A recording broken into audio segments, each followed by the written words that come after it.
अगर आपने पीआईए को रिस्ट्रक्चर नहीं किया, 1-1.5 साल के अंदर शटडाउन हो सकती है। मैं आपको अर्ज कर रहा हूं, ये मैं स्टेटमेंट जिम्मेदारी से दे रहा हूं। अगर कोई नाराज होता तो उसको होने दें, मगर पाकिस्तान के रियासती इदारों को बचाएं। पीआईए की फ्लाइट्स के रिज्यूम करने में 70 अरब का चूना लगा हर साल, गुलाम सरवर खान साहब के अहमकाना और जाहिलाना बयान की वजह से। Minister for aviation. बिस्मिल्लाहिर्रहमानिर्रहीम। जनाब स्पीकर, वक्त कम है नमाज जुमा में।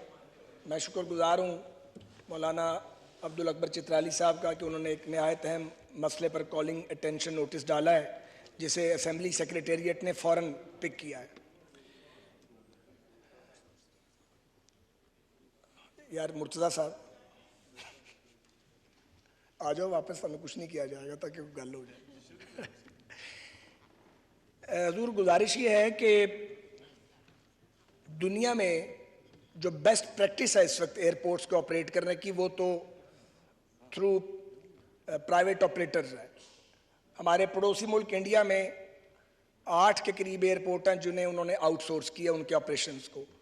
इसी तरह इस्तांबुल का एयरपोर्ट भी आउटसोर्स्ड है, मदीना एयरपोर्ट भी जो इंटरनेशनल है वो आउटसोर्स्ड है, और बेशुमार हम उसकी मिसालें दे सकते हैं। आउटसोर्सिंग है क्या? इसका मतलब यह कतई नहीं है कि बेचा जा रहा है या खुदा ना खास्ता गिरवी रखा जा रहा है या किसी को बेरोजगार किया जा रहा है। ये बात मैं रिपीटेडली कहता रहा हूँ और अब भी जिम्मेदारी से ईवान के फ्लोर पे ये स्टेटमेंट दे रहा हूँ कि इस्लामाबाद एयरपोर्ट जिसे आउटसोर्स करना चाहती है गवर्नमेंट और उस रास्ते पे हम चल रहे हैं, उसके नतीजे में कोई मुलाजम बेरोजगार नहीं होगा।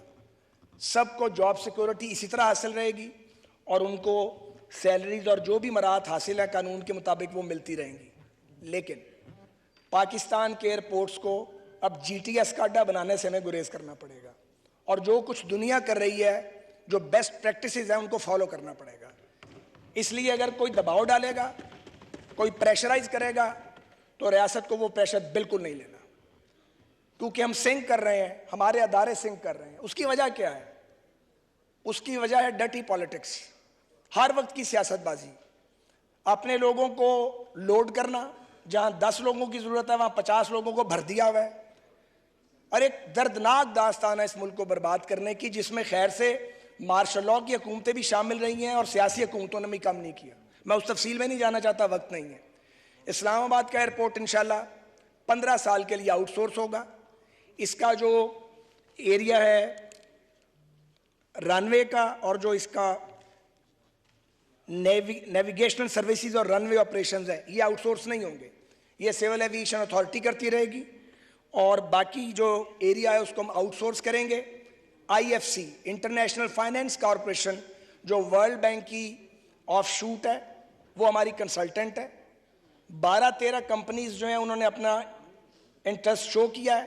कंपेटिटिव बिडिंग होगी, पेपरा लॉ को पूरी तरह फॉलो किया जा रहा है और PPP अथॉरिटी यानी प्राइवेट पब्लिक पार्टनरशिप अथॉरिटी जो है उसके रूल और रेगुलेशन के तहत हम आगे बढ़ रहे हैं।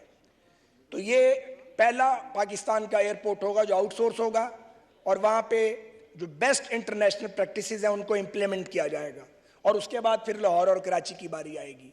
तो ये वो काम है जो पूरी दुनिया कर चुकी है। हमने फैसला करना है कि हमने स्टोन एज में रहना है या आगे जाना है। सो जो लोग, मैं यहाँ के मेंबरान की बात नहीं कर रहा, बाज़ लोग ये चाहते हैं कि उनके खांचे चलते रहे, वो नहीं चलने। अगर बाज़ लोगों के खांचे चलते रहे फिर मुल्क नहीं चलना। जनाब स्पीकर, ये वक्त आ चुका है कि तलख और सच्चे और दुरुस्त फैसले किए जाएं।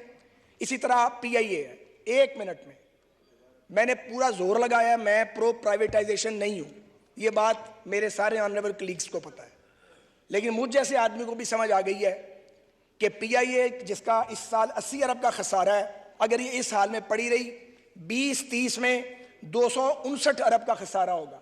अफोर्ड करता पाकिस्तान? नहीं करता। तो फिर क्या करना पड़ेगा? जो किया है साउथ अफ्रीकन एयरलाइन ने, जो एयर इंडिया ने किया, 450 नए जहाजों का ऑर्डर दिया है टाटा ने एयर इंडिया के लिए। रियासत नहीं चला सकती। रियासत ये करे कि वो इंश्योर करे कि पीआईए का कोई मुलाजिम बेरोजगार ना हो, किसी को निकाला ना जाए। सो एक पीआईए की होल्डिंग कंपनी बनेगी, उसमें लाइबिलिटीज 742 अरब रुपए का कर्जा है, वो जाएगा, प्रॉपर्टीज जाएंगी, सारी जो स्ट्रेंथ है उसमें जाएगी। ये पीआईए क्लियर होगी, बिल्कुल क्लीन होगी। फिर आपको इसके कुछ शेयर्स को ऑफलोड करना है। इसमें कई अरब डॉलर की इन्वेस्टमेंट चाहिए। आपके 27-28 जहाज ऑपरेशनल है और आप मुकाबला नहीं कर सकते गल्फ की ताकतवर एयरलाइंस का, बिल्कुल नहीं कर सकते। और अगर आपने पीआईए को रिस्ट्रक्चर नहीं किया, 1-1.5 साल के अंदर शटडाउन हो सकती है। मैं आपको अर्ज कर रहा हूं, ये मैं स्टेटमेंट जिम्मेदारी से दे रहा हूं। सो हम इस रास्ते पे डाल के जाएंगे। आने वाली हुकूमत जो है वो इसको मुकम्मल करेगी। तमाम मुलाजमीन के हकूक जो हैं उनको प्रोटेक्ट किया जाए, कोई बेरोजगार ना हो, कोई सियासतबाजी उसकी इजाज़त ना दी जाए, और अगर कोई नाराज़ होता है तो उसको होने दें, मगर पाकिस्तान के रियासती इदारों को बचाएं। इनको आप मुनाफा बख्श बना सकते हैं बशर्ते के प्राइवेट सेक्टर आए, मेरिट पे आए, शफाफियत के साथ आए, फॉरेन डायरेक्ट इन्वेस्टमेंट आए। पीआईए के रूट्स कीमती हैं, इन रूट्स का इस्तेमाल ही नहीं, हम जा ही नहीं रहे। और जो कल तारीखी काम हुआ है, जो लेजिस्लेशन जनाब स्पीकर आपकी क़यादत में हुई है, मैं आपका और उन 10:30 बजे तक यहाँ बैठे रहे शुक्रगुजार हूँ।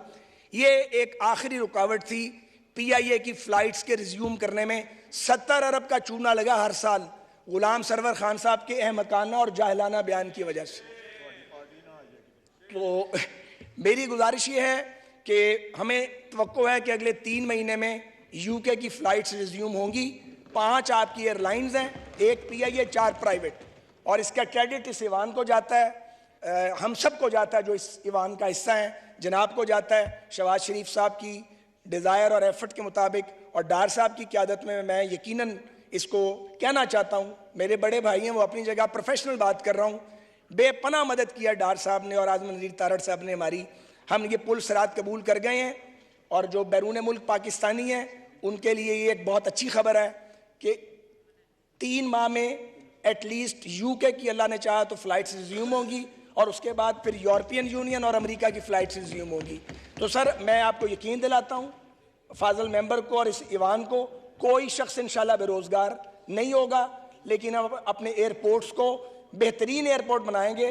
देखें, मैं लाहौर के एयरपोर्ट पे मेरा काम नहीं है गमले लगवाना, सीटें लगवाना, उसकी कैपेसिटी बड़ा करने के लिए जगह डेवलप करना जो वहाँ पे मौजूद और नज़र नहीं आ रही, ये सारे काम मैंने किए हैं। इस तरह नहीं चलना। आपको जिसका काम उसी को साझे, आपको वो ऑपरेटर लाने पड़ेंगे, बेस्ट ऑपरेटर जो पूरी दुनिया में एयरपोर्ट्स को ऑपरेट कर रहे हैं। आपको अपनी एयरलाइन के अंदर प्राइवेट सेक्टर को 40%, 35%, 55% या 50% या 25%, जो भी आने वाली हुकूमत फैसला करेगी, लाना पड़ेगा। इसी तरह रेलवेज के रेगुलेटर आप रहें, मगर मैंने रेलवे को कहा है कि आप वो प्राइवेटाइज नहीं हो सकती, क्योंकि रेलवे एक बिल्कुल डिफरेंट साइंस है। एक जुमला, उसमें भी आपको जो प्रोडक्शन यूनिट्स हैं हमारे, उनमें, और वो सारे लॉस मेकिंग हैं, उनको अगर आपने प्रॉफिट में लाना है तो आपको जो सनतकार हैं उनको शफाफियत के साथ लाना पड़ेगा, ताकि वो वहाँ पे इन्वेस्टमेंट करें और प्रोडक्शन में इंप्रूवमेंट और आमदनी हो। शुक्रिया। Maulana Abdul Akbar Chitrali to ask one question. एक सवाल कीजिए मौलाना। मेरा सवाल ये है जनाब स्पीकर, जो इक़दामात या कानून साजी कल हुई है, या जो इस्लामाबाद एयरपोर्ट की अफसोस कार्रवाई हो रही है, इसके नतीजे में पाकिस्तान को सालाना कितना मुनाफा होगा, और जो हम पर 750 कर्जे हैं वो कब तक अदा होंगे, और इसके नताइज क्या निकलेंगे, कितने मुद्दत बाद निकलेंगे? थैंक यू जी। ख्वाजा साद रफीक साहब। जनाब स्पीकर, गुजारिश ये है कि 742 अरब का कर्ज पीआईए पे है, एयरपोर्ट्स पे नहीं, इसको अलग अलग कर दें। सो जो इस्लामाबाद एयरपोर्ट की आउटसोर्सिंग होगी, ये चूंकि ओपन कंपेटिटिव बिडिंग है, आज मैं ये नहीं कह सकता कि आने वाला क्या देगा। ये तो जो बेस्ट बिडर होगा, और ये चूंकि अभी 2-2.5 महीने लगेंगे, हमारी हुकूमत नहीं होगी, तो जो उसकी हुकूमत जो भी उस वक्त हुकूमत होगी वो फैसला करेगी, और बेस्ट बिडर को मौका मिलेगा। यकीनी तौर पे उसमें नुकसान नहीं होगा, फ़ायदा होगा। कितना फ़ायदा होगा ये गैप का इल्म तो मुझे नहीं मालूम, ज़ाहिर है ये तो बिड्स आएंगी तो बेस्ट बिडर को मिलेगा। Thank you.